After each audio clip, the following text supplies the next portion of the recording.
What happens if you want to convert to Judaism, but your partner doesn't? Can you build a Jewish life if the person closest to you isn't building it with you? Hi, I'm Kocheva. I'm a Jewish convert, and I've been helping people convert to Judaism since 2010 through my blog, buildingajewishlife.com. This is one of those situations that can quietly make or break your conversion or your relationship. If you want help navigating without blowing everything up, I'm running a small group workshop where we'll walk through exactly how to handle these kinds of conversations we're going to talk about today. Links down in the description. So, you might feel lonely in this problem, but you are not alone. I literally hear from people in this situation every day of the week. There's a lot of you, but unfortunately there's not a lot of clear answers. It's a hard situation, but it doesn't mean that your conversion or your relationship is necessarily doomed. Usually you end up feeling pulled in two directions. You're scared of losing your relationship, but you're also scared of losing yourself now that you've learned something important about who you are and what you believe. And it's lonely to do this without a built-in partner. Judaism is a very family-centric religion. You're watching people all around you do it together. But I do want to push back on that because there's also a ton of people doing this all alone. So you're not the only people doing it alone, but you're doing it kind of with a handicap. Even the most well-meaning, supportive partner will hold you back a little. That's just a fact of life.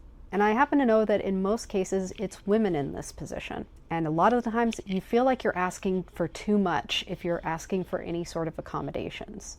But it's not too much to be your true self within a relationship. So many of us have been taught to make ourselves smaller and more convenient. Like, I desperately feel like one of the worst things I could do in my relationship is be an inconvenient person. And like, that's not real. Humans are inconvenient. Living life is inconvenient. Relationships are how we navigate those differing needs and wants.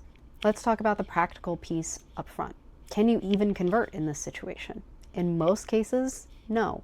At least on paper, to the best of my knowledge, every movement of Judaism prohibits converting someone who is married to someone who is not Jewish and not intending to become Jewish. Is that the reality on the ground? Your mileage will vary.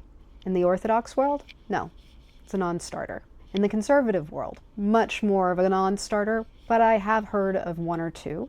The Reform movement, I know the Reform movement still on paper forbids rabbis overseeing interfaith weddings, but nothing that I found made an explicit statement about conversions.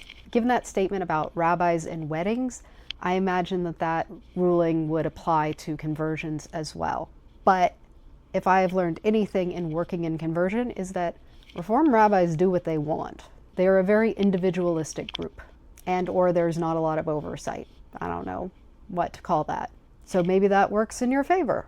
Or if you get unlucky and it doesn't, you get mad that you were the unlucky one. But there's a lot to keep in mind when your partner isn't interested. Because just because someone isn't interested in the beginning doesn't mean that things won't change. If there is any guarantee in life, it is that people will change. The question is, how will they change? In what direction? Maybe they end up liking this Jewish stuff you're doing. Maybe they start participating and they decide that it's something that speaks to them too. Absolutely possible, and I've seen it happen several times. But does it happen most of the time? No. And people get stuck in kind of this no man's land with 1 foot in and 1 foot out. And it sucks. But there aren't really great answers other than to just continue living Jewishly and learning and being open to what the future might hold for you. And if that's your case, let's talk more what that might look like. And if you are looking for support around these types of things, I have a membership called Buy It Builders, and we have a lot of people in this circumstance. So we talk about it a lot. The doors only open to new members 3 times a year, and your next chance is May 5th through the 14th. I'll put a link down in the description below for you. If you get on the wait list, there are special bonuses during the launch week. So what actually happens as you're working towards taking on a Jewish life? Your daily life changes.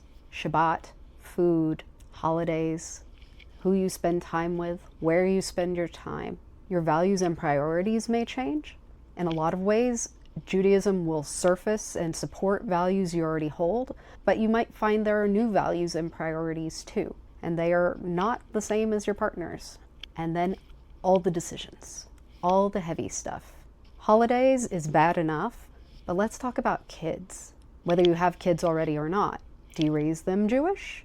Do they celebrate both? Does the parent celebrate alone and keep it away from the kids?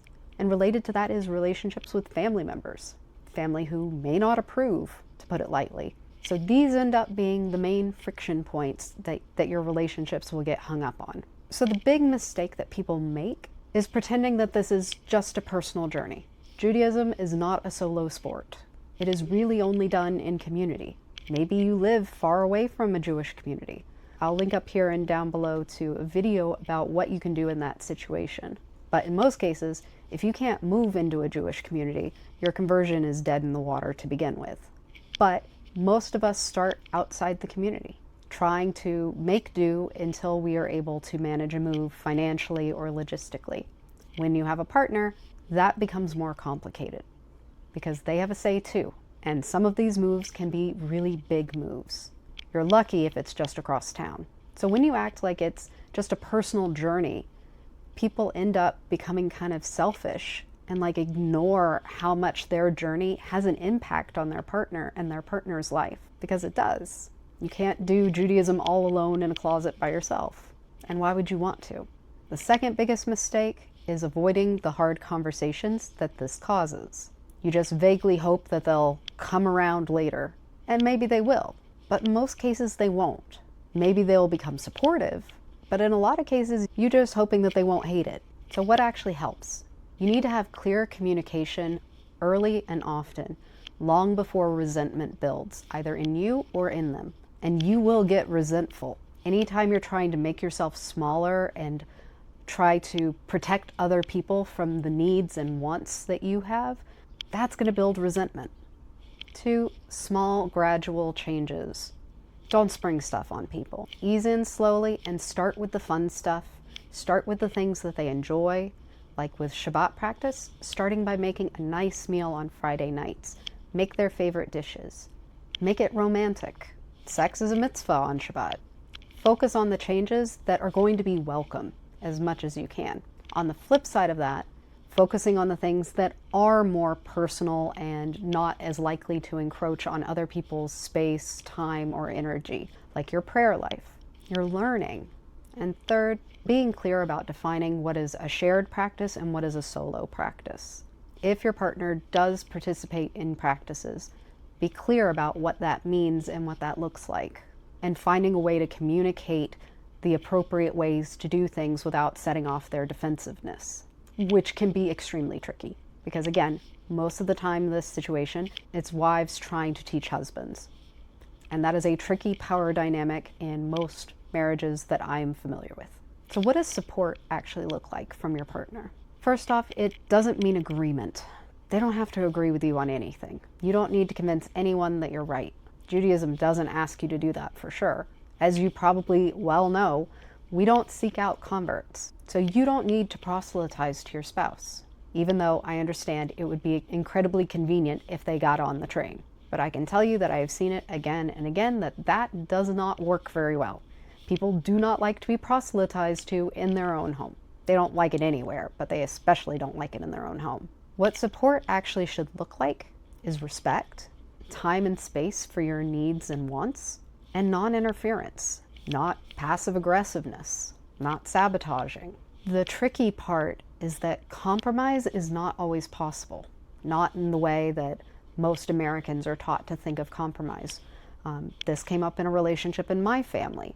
This person was really mad because they felt like they had given up something for my practice because I was following kosher rules. And they felt that I should give a little too, that we should both give something up. But with kosher rules, things are kosher or they're not. There isn't like, okay, well, I'll just put aside these few rules and we'll just do these rules instead. Compromise was not possible in that circumstance. And that person did not get it and thought that I was being rude. But some things can't be compromised on. And that's just a social limitation that we have in our culture, the idea that everyone has to give up something. But it's not in every single discussion that you have to give up something. Compromise is bigger than one specific question.